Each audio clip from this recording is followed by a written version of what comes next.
We're ready to go? Yeah, sure. Okay. On Saturday, Ottawa's CFL team will finally have a name, a logo, and a brand. Talk about getting to this point. This might have been the most difficult parts of this whole process. I had no idea how passionate fans would be and how evolved fan opinion would be. I guess it's not surprising when you have a team that has a 100-year history of being called Rough Riders. Any other name is going to sound foreign. And as you know, we got an enormous and unprecedented amount of input. Thousands and thousands of names suggested, literally. And one of the things that scared me right off the bat was that no one name garnered more than 1% of the popular vote.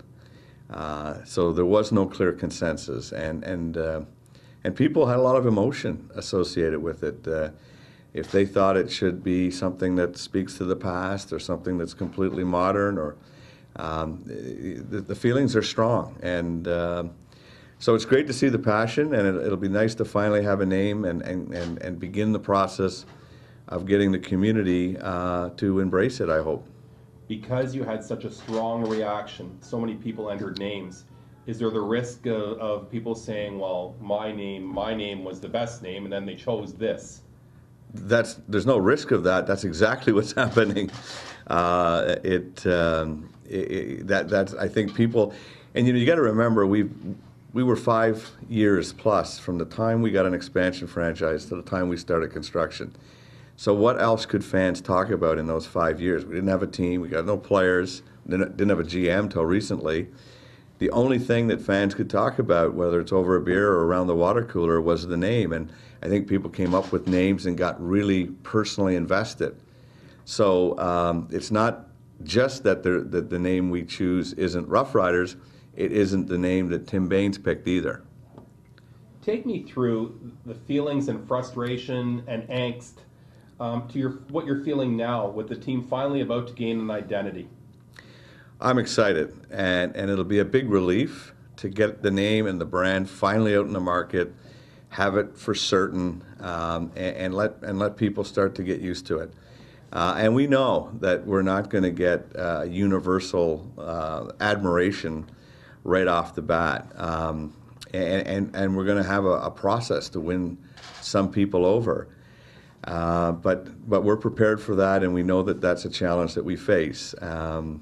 I hope that in time it will become a less of an important thing for fans, and they'll be more concerned about the play on the field or the experience of going to Lansdowne, and people will get used to the name. Some fans are still clamoring, and I'm sure you still get emails for the team to be called the Rough Riders. Take our readers through why this cannot happen. Yeah, it's simply not an option. When we went for an expansion franchise all those years ago, Saskatchewan voted enthusiastically in favor of Ottawa coming back to the league. That was never an issue. But they felt that they had an exclusive use of the Rough Rider name for a long period of time. And not only that, but we all know how the Saskatchewan Rough Riders have really become, the envy of the league, and there's so much equity in that Rough Rider name in Saskatchewan.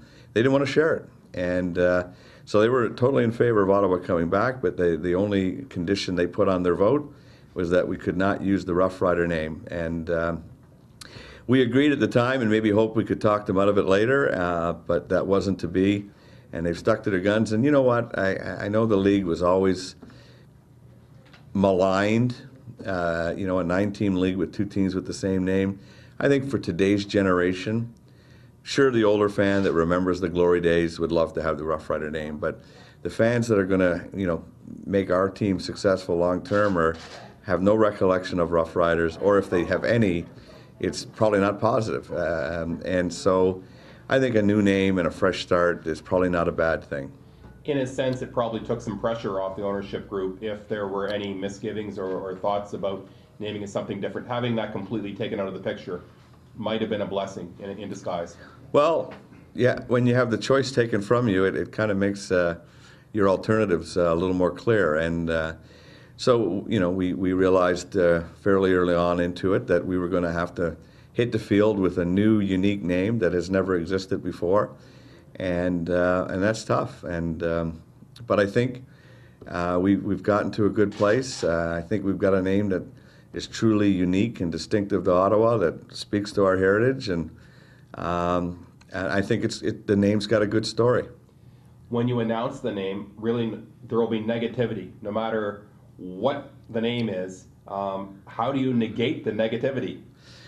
I think there's a couple of answers to that question. Number one, I hope people focus on Ottawa. Ottawa's in the name. And we've got a CFL team back finally, and a brand new stadium that'll be the envy of the CFL. And I think that we're going to completely reshape the way people think about CFL football in Ottawa. And I think there's nothing that beats the experience. I think you're not going to not go to a game or go to a game because of the name of a team. You're going to go because, obviously you have an interest in live sporting events, and people are going to want to come out and see the brand new, beautiful facility that we're going to be playing in. And I think they come out and they see a good product on the field, and they have a great experience sitting in the stands at all levels, and I think that's what ultimately will win people over. The Ottawa Sun has been reporting since January the team will be called the Red Blacks. Confirm or deny? Well, that's what today's all about, and the Ottawa Sun have been thorough, and no matter what names have been reported, we're talking about football. We recently published Red Blacks logos that were registered with the Canadian Intellectual Property Office. Did you happen to like the logos by any chance? Yeah, they were pretty cool. That's the world we live in now. There's just so much out there. There's so much access, and it's really created a healthy debate, and again, a lot of interest in our team coming back. And when we can get people talking about CFL football, when the Ottawa Senators in the playoffs, they're not now, of course, but even when they were, I think that's good. You're bringing in a few of Ottawa's football legends for the launch Saturday. Who are some of the players we can expect to see, and what does that mean to you to have the support of really pillars of the Ottawa football community? I think Ottawa's got a glorious football history. People forget that. And to bring Russ Jackson and Tony Gabriel and all the great alumni that still reside in Ottawa and are part of our community, and to get them not only out and part of a launch event, but embracing the return of CFL football and the name, and they're gonna be on stage with hundreds of young kids playing football. So you really got both ends of the spectrum, and I think when fans see guys like Russ Jackson, hopefully speaking positively about our new name and wearing a jersey or a hat and saying, hey, maybe if Russ Jackson can like it, then maybe I can. You've got Commissioner Mark Cohan. Cohan is going to be here for the launch as well. What has Commissioner Cohan and the CFL been like through this whole elongated process? Well, I think Mark sees the return of CFL football as part of his legacy that he's building every day. Mark was in the job, I would say, no more than 3 months, and he called me. And it wasn't that call that directly contributed to the evolution of where we are today, but it was a start. And I think he's had his eye on and that was a key mandate of his coming into the job.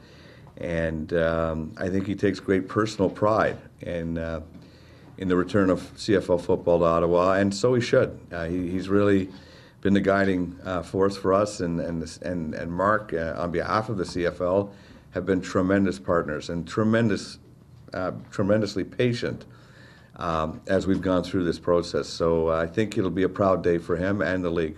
It had to be extremely tough for the CFL, given the bumps we've had in the road in the past with the CFL in Ottawa, and seeing what you guys were going through with the protests and with court cases, and it had to be extremely tough for ownership group and for the CFL.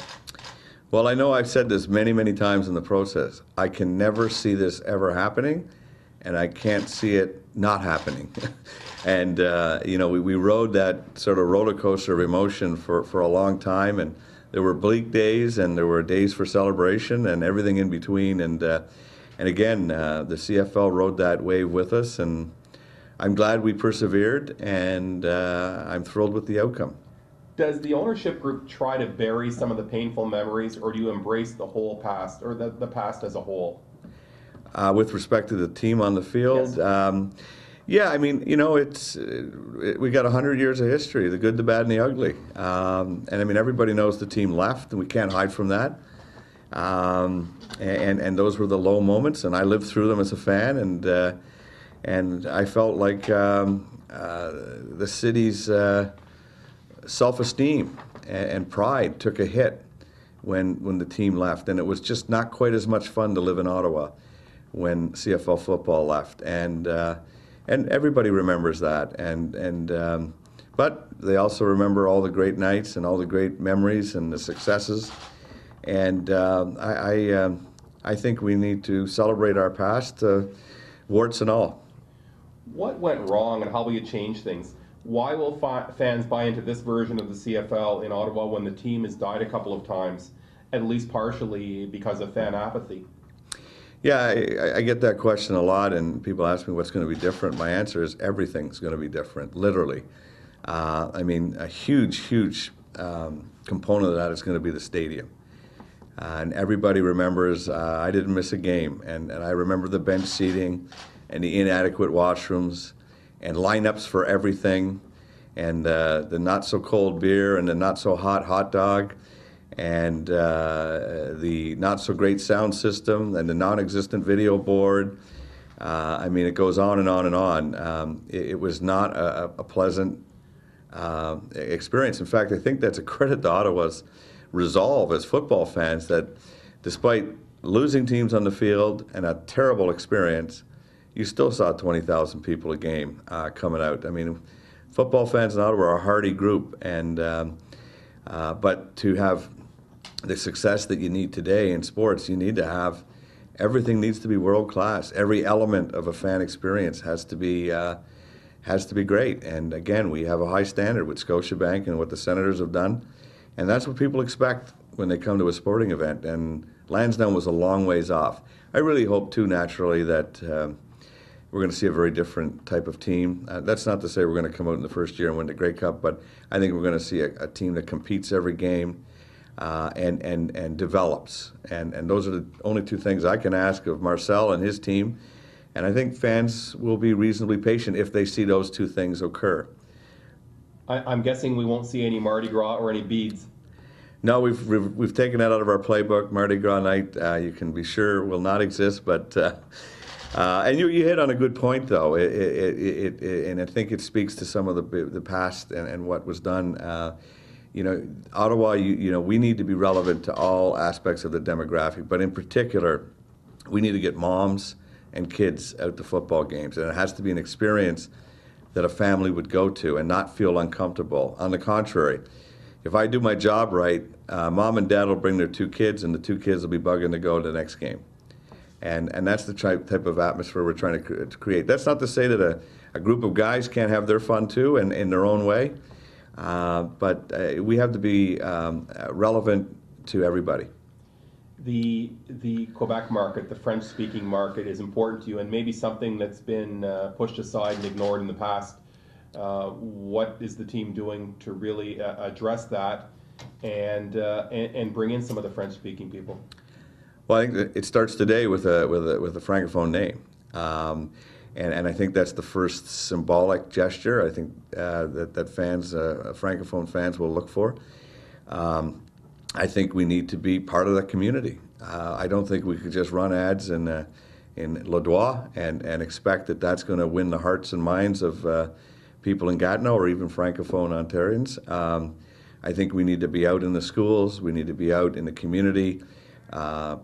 Promoting football and running camps and meeting the fans on their turf, and then when we go through all that effort to get a fan from Gatineau or like I say, a francophone fan from Ontario to come to the stadium, they have to feel comfortable. They have to feel included. They have to enjoy a francophone experience.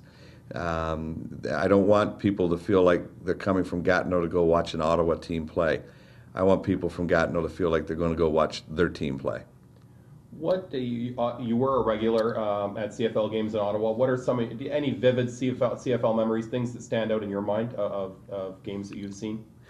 You know, no one game stands out of my mind. Really, what stands out is how much I look forward to every couple of weeks. So, and you know, mostly I remember fondly the summer night games, and I was something I did with my father, who's passed away. So I have, you know, very emotional memories in that regard. But my brother, and we always brought along a friend. We had 4 season tickets on the south side, and it just the whole outing, you know, and going to the game, and so no great moment. I don't even know that I was witness to an exceptional moment. There was no Tony Gabriel catches when I went to Rough Rider games, but still enjoyed it equally. Now, you've been established for a long time in Ottawa Sports Mosaic as the owner of the city's junior hockey team. What's it been like? What's the experience been like to be the front man for a CFL team? Well, it's been fun, and you know, there's no question that as much as the 67s, I think, are very well thought of in the community, and have a great profile, and we get great attention from all aspects of the community. But CFL football is more dominant. It's bigger in people's minds, and it's fun to be associated with something exciting coming back to town. The 67s have been here for almost 50 years, so while every year you hope you have an exciting new team, it's a constant in the community.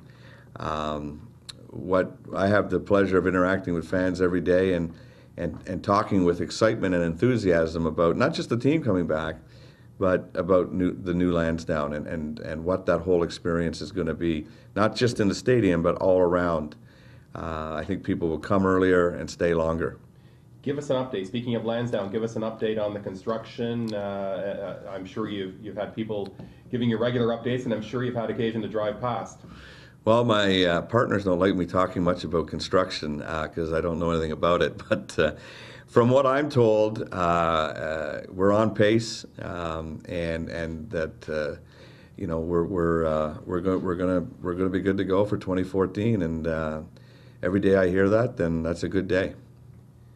Any Grey Cup guarantees? A game being played here? Is that being talked about with the CFL? Well, what's in our minds, and we just got to get the CFL to hopefully feel the same way, is 2017 is Canada's 150th birthday. There's already thoughts of perhaps the Outdoor Classic being in Ottawa that year, and certainly it's interesting to me the possibility of, because as you know, to host the Grey Cup, we're going to have to add additional temporary seating. Wouldn't it be nice if we could build in that seating and keep it up for the Outdoor Classic? So that's our goal, and until we're told that that's not going to work, that's the best case scenario for me and the city, I think. When will fans actually be able to purchase season tickets? You've got a PRN thing going on right now where people can plunk down a deposit, and so I guess we'll start with that. Yeah, and people every day, we continue to get new priority registration numbers, as we call them. And after today's launch, we're really going to go out in the market and start really promoting it. We haven't really been promoting it publicly. And we're hoping to have our preview center finished early September. And that's when it'll get real exciting for fans, because they'll be able to go into a beautiful preview center and look at a 360 view of what their seats would look, you know, what type of viewing they would have from any particular seat. They can literally go and virtually put themselves in any seat in the building, and you can see, like I say, a full panoramic view of what you would see once the stadium is built. So that's going to be something I'm very excited about. Where will the preview center be? Shopper City East. And do we have a cost on season tickets? Has that been determined? No, that's something we're working on. Certainly, I can say philosophically, you know, we're going to be in line with other CFL markets for sure.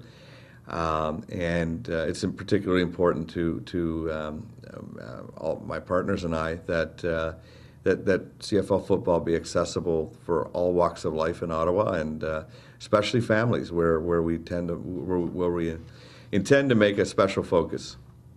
Now, recently in the news, City Council is contemplating spending between $10 and $30 million on Ottawa Stadium, a baseball stadium that could be used, I guess, for concerts. Is there room in Ottawa for 2 outdoor stadiums, really, that host sports teams and can put concerts on? In your mind, is that a good expenditure?